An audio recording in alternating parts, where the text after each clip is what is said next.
Everyone, today's video is sponsored by EA, but I promise you this video is going to be something that has been highly requested from the community, and I've seen it in the comment section, and I haven't seen a video really done on this, and it's about finding your role on Apex Legends. Now, there's quite a few roles, and you'll find that there's more roles than people. I also have a video linked down in the description down below about discussing what these roles are, but today we're going to talk about how you find your role and find out what tendencies you have and what role you fit in. You have different roles such as IGL, CO-IGL, entry fragger, support, anchor, flex, off angle / flanker.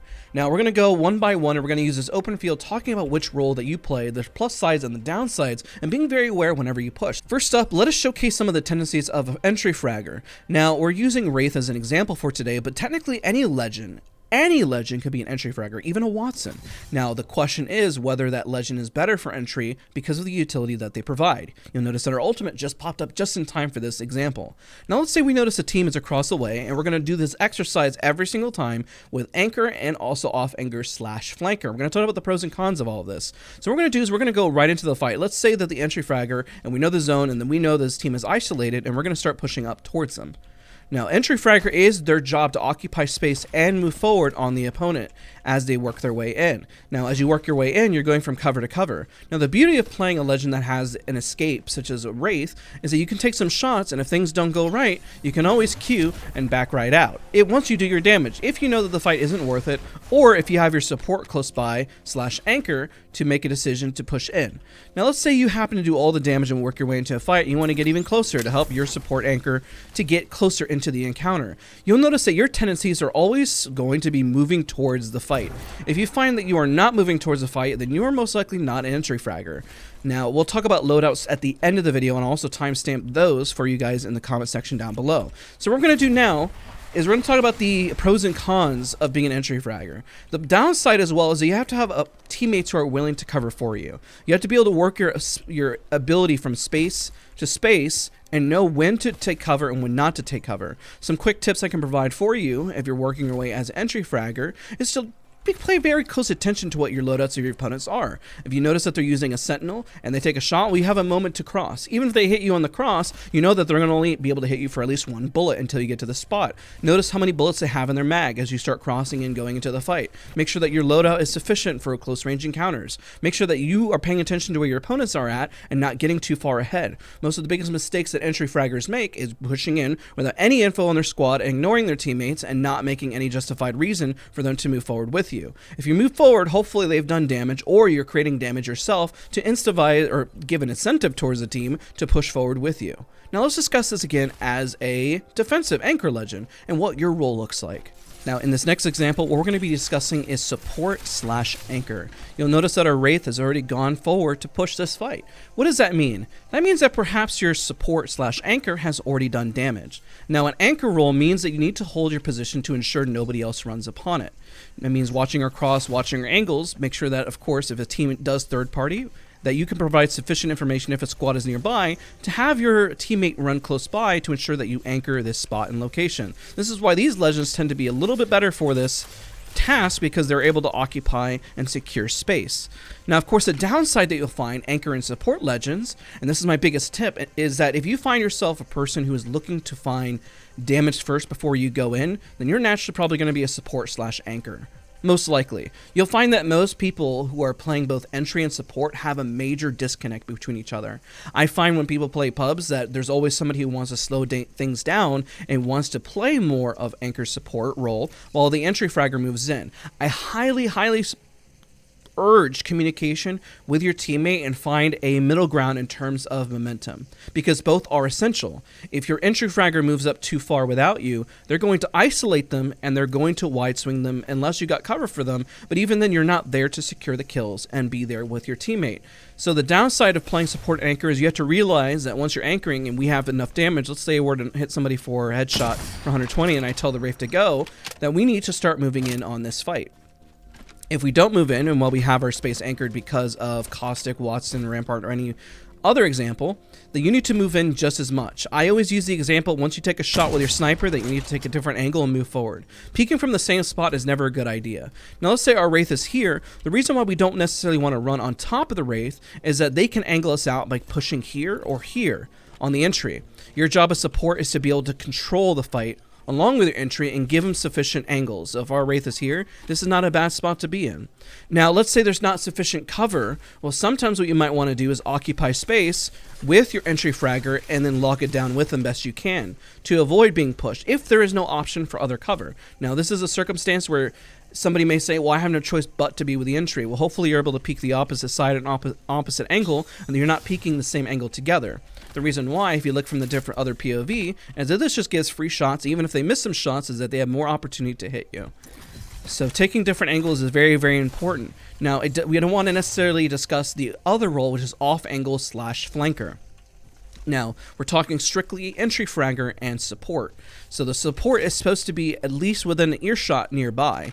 Now, make sure if your person is pushing forward as entry that you're communicating with them to either slow down, or wait for you, or if you're confident that they can go take the fight on their own, that they can go take the fight on their own. Remember, if this fight doesn't work out, that you have anchored the position, you can go right back to it. Remember that any legend can technically do this. Technically, even if you're a Valkyrie, if you're a Bangalore, even if you're a Wraith, you can still occupy space and still do damage to scare off a team. The biggest thing that's going to occupy space and anchor is damage. While this might deter a team for a little bit, just a few fences or a caustic barrel, the most scary thing that can happen is damage towards a team as they move up, and it's going to slow them down. So, biggest tips, make sure as a support anchor you do not fall behind your entry fragger. And as an entry fragger, as we've reiterated, is that they keep very much awareness of their teammate as they're pushing through. So as another reminder, as we recap and go to the next role, if you find that you're preferring more of a long range, which we're going to discuss loadouts again towards the end of the video, is that again, what you're going to see is that you maybe your anchor support. If you're running in close range, you want to get into those fights and really finish up squads, and you might be an entry. Now, it's not a bad thing to double up on these roles, as sometimes you find that as well, but somebody always has to be support / entry. Just because you may have two supports doesn't mean that one can't not push. Now, let's give an example, and let's say that the team has collectively said they want to hold the zone because it's a game-winning spot. Even then, if everyone is anchoring in this scenario and refuses to leave this spot, if there's damage done, somebody has to push down and secure the space or secure the knock or kill, whether it's at range or whether jumping down, providing a port, providing utility, anything to engage and finalize that fight. Now, the biggest tip I can provide to you is that, I guess you'll give an example. You ever hung out with your friends, right? You've hung out with your friends and nobody wants to make a decision. Ultimately, there's always one person, even if somebody is passive, has to make a decision and be quote-unquote the leader. So in this scenario, regardless of people playing multiple defensive legends, there's always going to be one entry fragger who's a little more aggressive than the other person. This is just how it works. No matter who you play with, it's always going to happen. I promise you, I swear by it, that somebody is always going to have to take lead. If not, then they'll all just sit there anchoring, and then they'll just lose the game and fight and question why nobody pushed. So now, what we're going to discuss, we're going to load back in again, and we're going to discuss off angle as well as flanker. So let's get into that now. Now, in the third example here, the third role, we're going to discuss both flanker, off angle, as well as floater. Now, technically, floater can also be the entry fragger. Let's discuss somebody who's just floating around the position. I call this the first line of defense. Somebody who, maybe the entry fragger is up there with a support, who hasn't necessarily found an angle, but you have a floater running around looking for information. Now, the beauty of this role is that this is your first line of defense, but also can be used as bait to get a team to push over. Let's say we found a team over here, and they're focused me, but height has the angle on them. If this team decides to get really overconfident and push me, well, I could take a different angle and try to avoid that damage and fly right in. The plus side is I have my teammates for cover to bait them into a non-position that they don't really want, because now they're kind of stuck here before they actually push in with their confidence. So a floater position could definitely be somebody who can bait that information. Now let's discuss, if they're pushing forward on an opponent, what this means for off angle as well as flex. So a flex role means that they can also provide support. Even if you're playing Vantage, a Seer, a Bloodhound, anybody, they can provide that information and push in with their entry if their anchor decides just to strictly anchor and not play support in that scenario. Let's say in ALGS we have somebody do not leave the position, Watson or Caustic. Well, this position could technically flex to this role and still play support while trying to secure that knock and come right back home to this position, and anchor can still do their damage from a distance. Now, if we talk about off angle, The most important thing about this role is if you find you're the individual who is always kind of wide swinging an area and trying to find the information not with a direct course of action to really ego challenge, but find an off angle, then you might be a person who can provide off angles for the team because you're finding opportunities. Because the support and entry are going to be located here, while you might be able to put pressure from a whole different angle from the far left. Or the far right, doesn't really matter which angle you decide to choose. Now let's say in the unfortunate circumstance that your entry and support are doing absolutely nothing, then if you decide to start taking an off angle, the downside of taking an off angle is that this team is going to isolate you out. Let's say the zone is putting pressure towards us in this area here, they start focus firing you and they push you into a corner. The downside of being pushed into a corner is that this is going to most likely line of sight your entry and your support if they refuse to move. This isn't the most linear path where you can run back, such as an entry or support, and find coverage from your teammates. Because you are too far left or too far right, you're technically singling yourself out. So if you're providing the support of off angle and entry and just doubling up on IGL in every single role, you're going to realize the weakness of it is that you're going to get shoved back into a corner and being isolated from your opponents and from your team overall. And then they may decide to either push you, and even if they isolate you out, then this might be a free decision for them to move forward on this team over here, well, your teammates essentially. So be very aware if you are pushing up and finding off angle. Now it's okay if you decide to be a floater and look for information and go right back to your team, and that's where you can have the utility back. If you're playing a legend such as Seer, you can provide intel, just be very aware that you might be overextending. It might take too long to get back to your team. And then you might have to flex towards a role of playing a slight entry by utilizing your ult or information because you may not be able to get back to said position. It is up to them to maybe wraith port you up or provide utility, jump pad, any utility that can get you right back into the fight. So now, the downside of this is, again, just being very aware of your teammates. But if you find yourself this individual who is always going off on their own, this might be the role that you might be suited for. Just be very aware of what the other two teammates are. And in pubs, like I mentioned, or even in ranked, kind of figure out what role you're filling, which is why I also kind of pair off angle or somebody who's trying to flank into a flex role. Because just because you're going in doesn't necessarily mean your teammates are necessarily going to be on board. And the downside is, what if you have two people taking off angles? You're taking this off angle, and the other person's taking the off angle over here. You may need to flex and move towards more of an entry fragger position instead to provide the utility for your team so you're not too spread out. Because if everybody's spread out, and I've seen this many times, then what's going to happen? You're going to say, this person's by themselves, they really suck. This person's by themselves, they really suck. Look, this guy's a mile away, he's still anchoring, he's doing nothing, he really sucks. And if you guys are all missing your shots, what's going to happen? Everything falls apart. Team cohesion and understanding your role and how you fit is very important. So now, let us talk about some of the other roles that aren't necessarily positional-wise, but are providing information to your squad. Let's break that down. Now, the roles that we haven't really discussed yet are CO-IGL and IGL. These are more vocal roles and technically can be filled by anybody. Now, most of the time, your IGL is going to be either the entry fragger or the person anchoring. The reason why, the person anchoring can also provide information on what is happening to tell the team, get back, there's another team. Or push forward, I did over 150 damage on that person.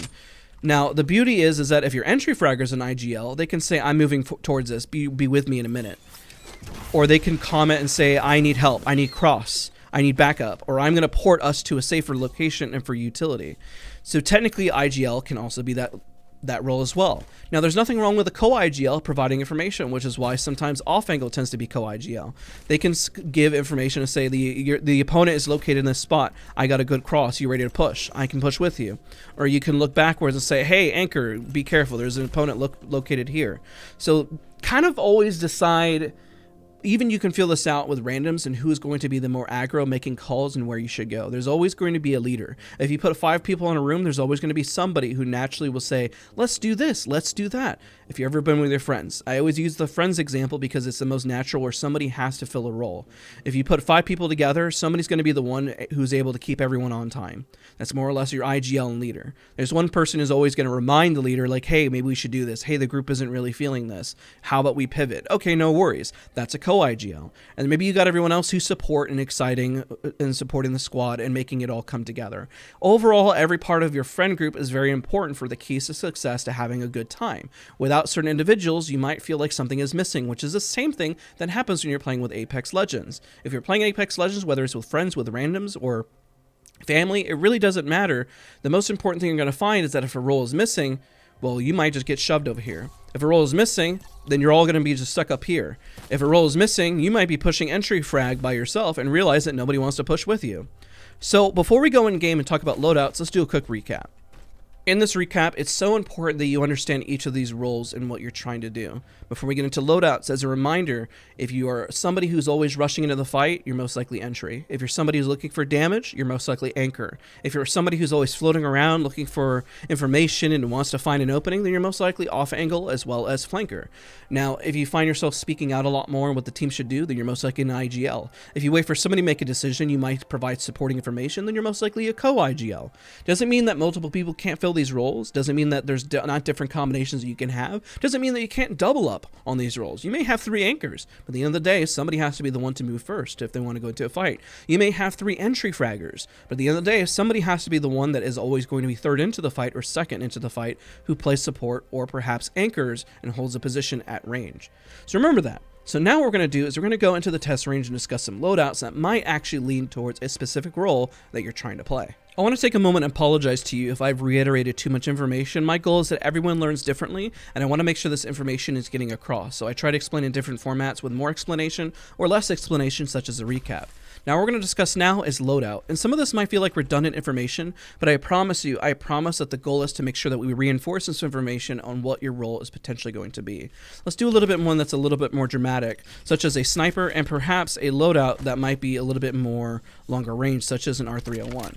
In this loadout, you're most 100% going to be a anchor or support. You're going to anchor the position because you're looking for openings at range and looking for to lock down an area, especially if you have an open field. You are the anchor, and even though you have a range loadout here, that is going to be your specific goal.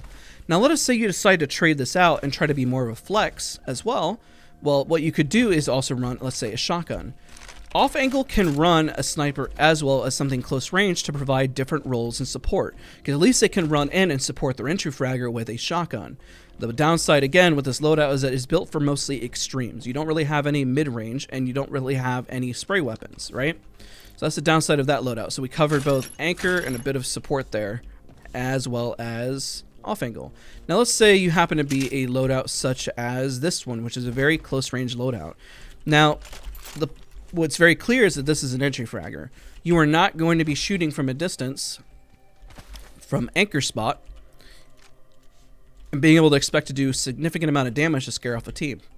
Now, if you're taking an angle to the far left, this could work for off angle, but you have to get pretty close still to your opponent to really maximize on the quality of damage that you're trying to dish out. Doesn't mean it's not doable, it just means it might be a little difficult, but it could help you flex into an entry fragger role. Because naturally you're off angle, but you're still using an R99 and Peacekeeper. Now let us wrap up and discuss what if you're trying to do a bit of everything. The downside of trying to do a bit of everything is that this does confuse your teammates on what your intended role is for the squad. But as long as you're very dominant in the fact, let's say you're holding this angle and you can definitely spray from this distance with a flat line, you can definitely anchor but also provide sufficient support and close range damage. So it depends on your confidence on what loadout that you're running with that's going to give you the best results as well. So keep in mind that maybe sniping and some AR might limit you for some of the close range, and if you're playing off angle, that running too close range of a loadout may actually hinder you as well. What I definitely recommend that you practice is that the more flexible that you are within roles, the better that you can also play the game. So it's unfortunate that this information is at the very end of the video, but the most important thing is that you also can play multiple roles. That's why when we looked at all the legends, I don't necessarily limit any of the legends from playing a specific role. When we look at this roster list, we know that entry fragger is mostly going to be the top line here. We know that Ash is always going to be great for making assault in. Same for Bangalore as creating smokes and pushing for pressure. And of course, when we look at the defensive classes, we realize that these might be stronger for anchoring. It might be harder for them to work their way into a fight, strictly because, well, they don't have the utility to push in or occupy space quickly. You may find that the off angles are going to be more Loba, more of a Pathfinder, anybody who could get to a specific spot like Vantage to take an angle that might be beneficial towards your team.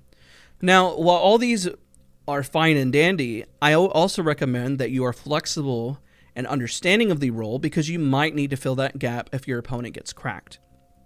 Or if your teammate is doing damage from a distance, let's say, for example, your Bangalore snipes somebody from a distance and you have to move in on the fight while they're reloading their gun, it might be your responsibility in that scenario to run up as a Watson to help be the linebacker to help create an opening and occupy space towards that fight. This is called team synergy across the board and making sure that you are making a positive impact to your team. Let's say, for example, the team is running away and you need the utility defensively. That's where Bangalore can come in with smoke and provide defensive cover or anchor your spot to ensure that you're safe for a soft reset, especially whenever you're trying to anchor a spot after you want to fight, get your armor swaps, and get the loot that you need.